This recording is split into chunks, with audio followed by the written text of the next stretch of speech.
So, welcome to Kitchen Conversation on the Move with Richard Hooton and Lisa Ackerley, both EHPs, chewing the fat about environmental things. So what's on your mind at the moment, Richard? Oh, where we're going really, our profession. Yeah. It's a tough one, isn't it? I suppose I'm coming to we're both coming to the end of our careers, probably me quicker than you. And there's a lot of water under the bridge. Yeah, the bridge is just up there. It is up there, yeah, we're getting there a bit quick.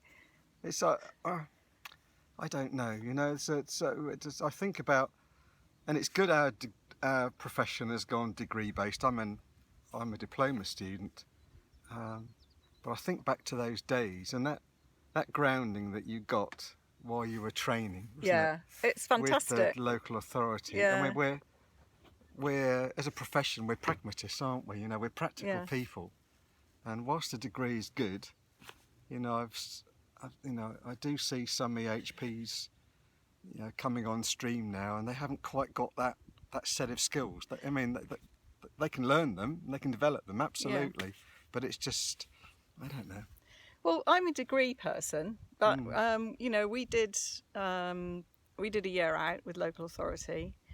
But I think for me, what's so amazing about environmental health is the breadth of the course and the fact that, you know, I mean, we used to moan because we were just like constantly doing lectures and everybody else doing social science had about 2 lectures a week, you know, and we were there, the only time we had off was Wednesdays. All day.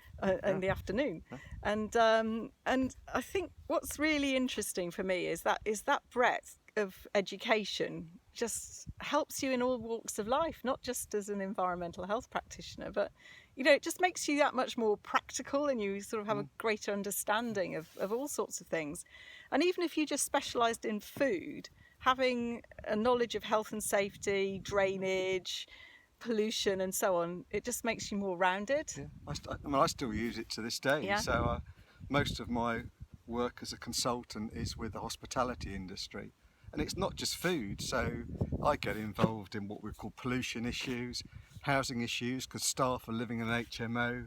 You get involved in drainage. I've got a hotel group up in the lakes, and it's just so all those skills that you've learned, and you're thinking, as you say, why on earth did I sit in that lecture? You realise actually, you know, if I'd just done food safety, don't get me wrong, it's good, but it's too narrow. It is too narrow, and I think that's what we've got to keep hold of with the profession.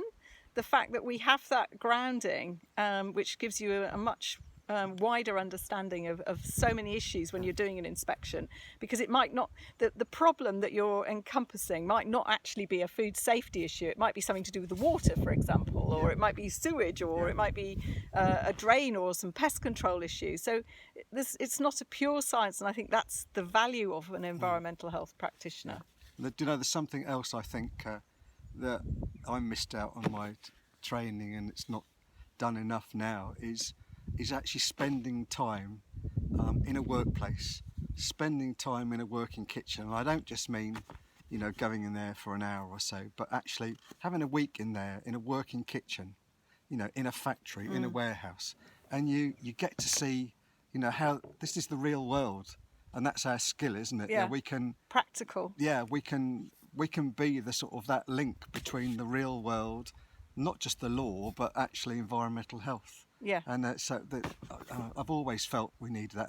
You learn it as you go on, but there's a lot more that could be taught and experienced when you're training up EHPs. Exactly. And actually, do you know what? I mean, old people like us, you know, we have got an awful lot of experience, which does make us quite valuable, doesn't it? Well, I was taught, when I first went out with an inspector, we went and looked at the toilets, and I thought, I haven't trained to be an EHO to come and inspect toilets. But by golly, you know, the cleanliness of toilets correlates with actually the management of a business, doesn't it? Or the kitchen. Exactly. Yeah. So really, what advice would you give for people coming into the profession and perhaps for the profession itself? I think it's really positive, actually. I see some, I won't hesitate to call them youngsters, but some young EHPs. I see them, you know, marking professional portfolios, and really, really committed people. So we just need more people like that, you know, to make their voices heard. You know, get involved with the CIH and their professional institution. We've lost like local branches, you know. Yeah. Connect back with your colleagues, you know, use social media. You know, and just, you know, have dialogue, because that's how we spread the word, isn't it? Exactly. And I think, you know, hopefully Kitchen Conversation will help that, because, you know, we're getting quite a lot of people sort of getting very hot under the collar even on some subjects, and that's what we want. We want debate. You know, it's not one person isn't right. We've got to have people arguing. Absolutely. You don't have to sit out in a canoe to do it, do you? No, you don't. No. But it is jolly nice. So thank you.